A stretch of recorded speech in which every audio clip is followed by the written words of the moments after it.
This is Timmy. Timmy's life is a mess. He genuinely believes he is the most unlucky person alive. His boss scolds him for the smallest reasons. Whenever he puts in 100% effort, it gets wasted. He used to be great at video games in his teenage years. Now he just loses. And somehow everyone around him seems to be personally rage-baiting him. He stubs his toe on the same corner of the same table for the 100th time. Timmy was a good guy. He never used brutal swearing, just the occasional, "what the hell?" But one day, while watching a TV show, his favorite character dropped a line that changed everything. Cuss words, he said, hold the power to release anger through words without physically hurting anyone. That's where it started. Simple words first. Then it escalated. Now, whenever someone disrespects his favorite player on the internet, Timmy raps in cuss words, and somehow it actually cures his irritation. Timmy didn't know it yet, but he had accidentally discovered something neuroscientists have been studying for decades. So why does cussing feel so good and satisfy our soul? The history and nature of cuss words.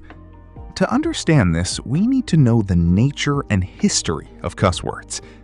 Most cuss words are rooted in sexual terms, and sex is still a taboo subject in much of the world.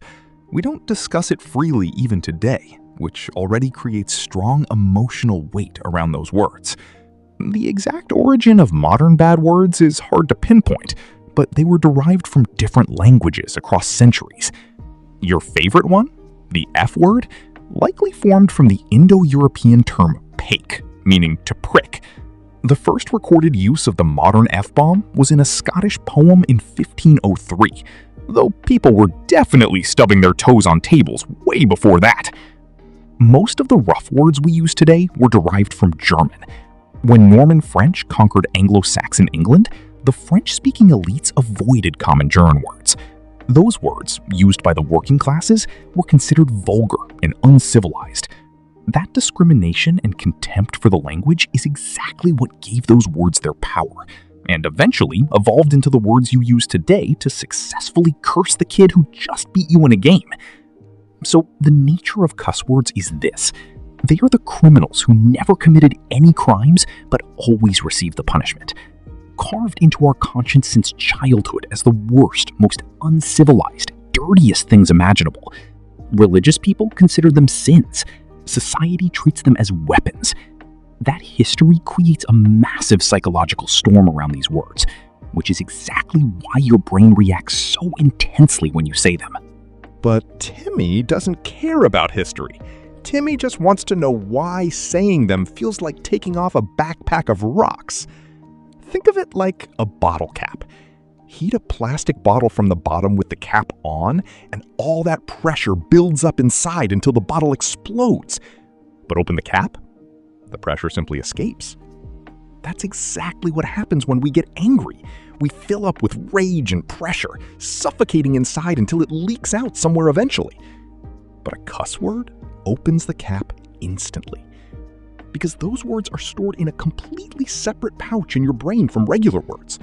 That's why even people who lose their memories to dementia still remember swear words. They live in a different place entirely. So when you bang your head on a door, your brain immediately searches for the worst possible reaction, something strong enough to balance the pain. It finds that special pouch of explosives, it lets them out. And suddenly, you feel better. Because you just hit back at the situation with the most powerful verbal bomb you have. Psychologically, you feel peace.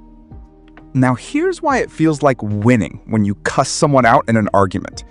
When someone insults Timmy's favorite player, movie, or song, his brain treats it as a physical threat. Disrespecting his choices means disrespecting him. Ego is the culprit. His heart rate spikes, his palms sweat. He wants to hurt whoever radel-baited him. So instead of throwing punches, he throws word bombs. Swearing activates the amygdala, your brain's survival center.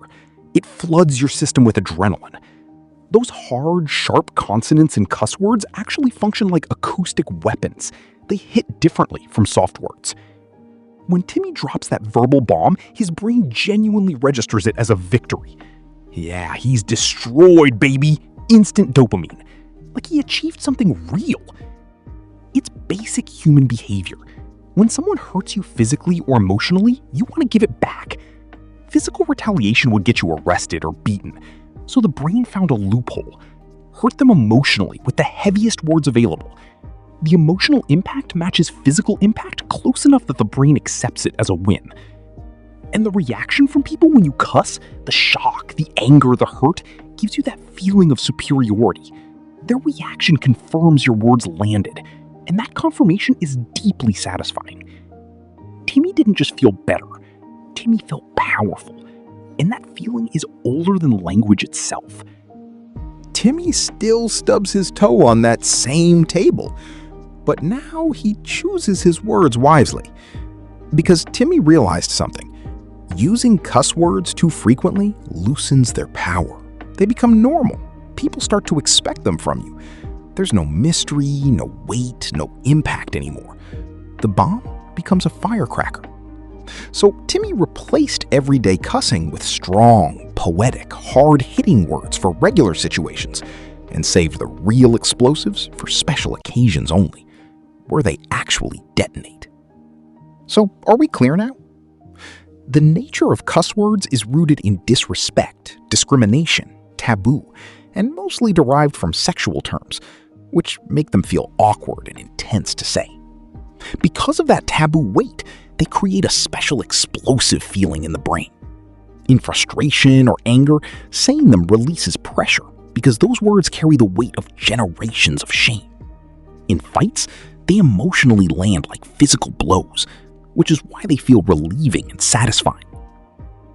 Next time you drop an F-bomb, remember, that word was punished, hated, and rejected by society for centuries, and you're finally giving it the respect it deserves.